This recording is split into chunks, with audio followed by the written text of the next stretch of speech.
Bangla Muslim ಗುಂಡಗಳಿಗೆ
ಬಾಂಗ್ಲಾದೇಶದಲ್ಲಿ ಹಿಂದೂಗಳ ಮೇಲೆ ನಡೆಯುತ್ತಿರುವಂತಹ ದೌರ್ಜನ್ಯವನ್ನು ಖಂಡಿಸಿ ಹಿಂದೂ ಹಿತರಕ್ಷಣಾ ಸಮಿತಿ ವತಿಯಿಂದ ಇಂದು ದೇಶಾದ್ಯಂತ ಪ್ರತಿಭಟನೆಯನ್ನು ಮಾಡ್ತಾ ಇದ್ದೇವೆ. ಈ ಪ್ರತಿಭಟನೆಯಲ್ಲಿ ನಾವು ಕೂಡ ದಾವಣಗೆರೆ ಜಿಲ್ಲೆಯಿಂದ ಸಾಕಷ್ಟು ಭಕ್ತರು ಬಂದು ಇಲ್ಲಿ ಸ್ವಾಮೀಜಿಗಳ ಪರವಾಗಿ ದೇಶದ ಹಿಂದುತ್ವದ ಪರವಾಗಿ ಮಾತನಾಡಿದರೆ ಮೆರವಣಿಗೆಯಲ್ಲಿ ಭಾಗವಹಿಸಿದಿರಿ. ಅದೇ ರೀತಿ ಈಗ ನಮ್ಮನ್ನು ಉದ್ದೇಶಿಸಿ ಶ್ರೀಯುತ ಪ್ರವೀಣ್ ಎಬಿವಿಪಿ ಪ್ರಾಂತ್ಯ ಸಂಘಟನಾ ಸಂಚಾಲಕರು ಬಂದು ಮಾತಾಡ್ತಾರೆ. ಎಲ್ರಿಗೂ ನಮಸ್ಕಾರ. ಇವತ್ತು ದಾವಣಗೆರೆಯಲ್ಲಿ ಹಿಂದೂ ಹಿತರಕ್ಷಣಾ ಸಮಿತಿ ವತಿಯಿಂದ ನಾವೆಲ್ಲ ಕೂಡ ಪ್ರತಿಭಟನೆಗೆ ಸೇರಿದ್ದೇವೆ. ಪ್ರತಿಭಟನೆಯ ಉದ್ದೇಶ ಬಹಳ ಸ್ಪಷ್ಟ. ಬಾಂಗ್ಲಾದೇಶದಲ್ಲಿ ಏನು ಹಿಂದೂಗಳ ಮೇಲೆ ದೌರ್ಜನ್ಯ ಆಗ್ತಾ ಇದೆ, ಆ ದೌರ್ಜನ್ಯವನ್ನ ಖಂಡಿಸಿ ಇಡೀ ದಾವಣಗೆರೆ ಜಿಲ್ಲೆಯ ಜನತೆ ಇವತ್ತು ಬೀದಿಗಿಳಿದಿದ್ದಾರೆ.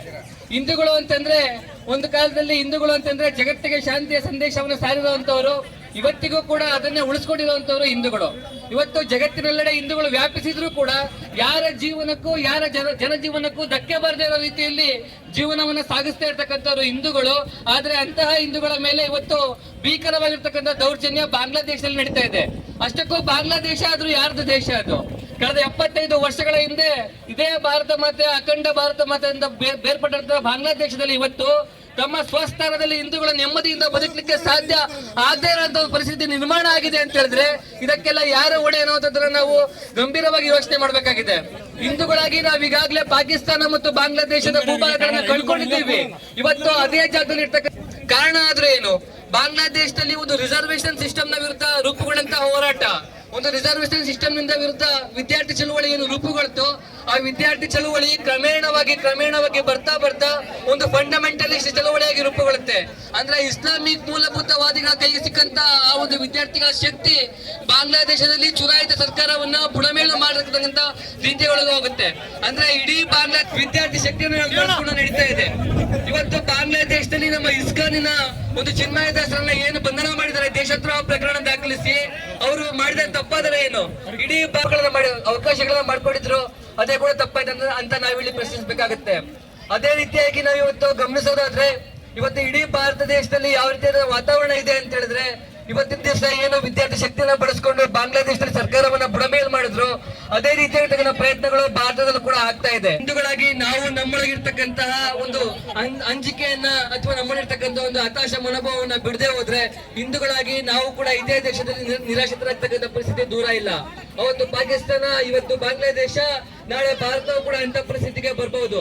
ಆಚರಿಸದೇ ಇರೋನು ಒಬ್ಬ ದ್ರೋಹಿ, ಅವನೊಬ್ಬ ಏನೋ ಅವನನ್ನ ನೀವು ಕಂಡಲ್ಲಿ ಗುಂಡಿಟ್ಟು ಹೊಡಿಬೇಕು, ಕಲ್ಲಲ್ಲಿ ಬಿಟ್ಟು ಸಾಯಿಸ್ಬೇಕು ಅಂತ ಹೇಳ್ತಕ್ಕಂಥ ಆಚರಣೆಗಳನ್ನು ಹೊಂದಿರತಕ್ಕಂಥ ಮತ ಧರ್ಮಗಳಿಂದ ಈ ಜಗತ್ತಿಗೆ ಶಾಂತಿ ಸ್ಥಾಪನೆ ಸಾಧ್ಯ ಇಲ್ಲ. ಹಾಗಾಗಿ ಹಿಂದೂಗಳು ನಾವೆಲ್ಲರೂ ಕೂಡ ಒಗ್ಗಟ್ಟಾಗಿ ನಿಂತ್ಕೊಳ್ಬೇಕು. ಹಿಂದೂ ಒಬ್ಬ ಎಲ್ಲೇ ಇರಲಿ, ಅವನು ಬಾಂಗ್ಲಾದೇಶದಲ್ಲಿರ್ಲಿ, ಪಾಕಿಸ್ತಾನದಲ್ಲಿರ್ಲಿ, ತಾಲಿಬಾನ್ ಸರ್ಕಾರದಲ್ಲಿರ್ಲಿ, ಎಲ್ಲೇ ಇರಲಿ, ಆ ಹಿಂದೂ ನಮ್ಮ ಸಹೋದರ ಅನ್ನೋದನ್ನ ನಾವು ಮರಿಬಾರ್ದು. ಹಿಂದೂಗಳಲ್ಲಿ ಇರ್ತಕ್ಕಂಥ ಹಲವಾರು ಭೇದಗಳನ್ನ ಮೀರಿ ನಾವು ನಿಲ್ಬೇಕಾಗಿದೆ. ಜೊತೆಯಾಗಿ ನಿಂತು ನಾವೆಲ್ಲರೂ ಕೂಡ ಇವತ್ತಿನ ದಿವಸ ಬಾಂಗ್ಲಾದೇಶ ಸರ್ಕಾರಕ್ಕೆ ಎಚ್ಚರಿಕೆಯನ್ನು ಈ ಮೂಲಕ ನೀಡಬೇಕಾಗಿದೆ. ಜೊತೆಗೆ ಭಾರತ ಸರ್ಕಾರದ ರಾಜತಾಂತ್ರಿಕ ಅಧಿಕಾರಿಗಳಿಗೆ ನಾವಿಲ್ಲಿ ಎಚ್ಚರಿಕೆ ನೀಡಬೇಕಾಗಿದೆ. ಬಾಂಗ್ಲಾದೇಶದ ಹಿಂದೂಗಳ ರಕ್ಷಣೆ ನಮ್ಮ ಹೊಣೆ, ಭಾರತದ ಹಿಂದೂಗಳ ಹೊಣೆ, ನಮ್ಮ ಸಹೋದರರ ರಕ್ಷಣೆ ನಮ್ಮ ಹೊಣೆ, ಅದು ನಮ್ಮ ಗುರುತರ ಜವಾಬ್ದಾರಿ.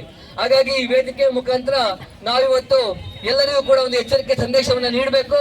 ಹಿಂದೂಗಳ ರಕ್ಷಣೆಗೆ ಸಮಸ್ತ ಹಿಂದೂ ಬಾಂಧವರ ಪ್ರಾಣ ತೊಡಬೇಕು ಅಂತ ಕೇಳ್ಕೊಳ್ತಾ, ನಾವೆಲ್ಲರೂ ಕೂಡ ಇವತ್ತು ಒಗ್ಗಟ್ಟಾಗಿ ನಮ್ಮ ಒಂದು ಈ ಪ್ರತಿಭಟನೆಯಲ್ಲಿ ಭಾಗವಹಿಸಬೇಕು ಅಂತ ನಿಮ್ಮಲ್ಲಿ ಕೇಳ್ಕೊಳ್ತಾ ಇದ್ದೇನೆ. ಜೈ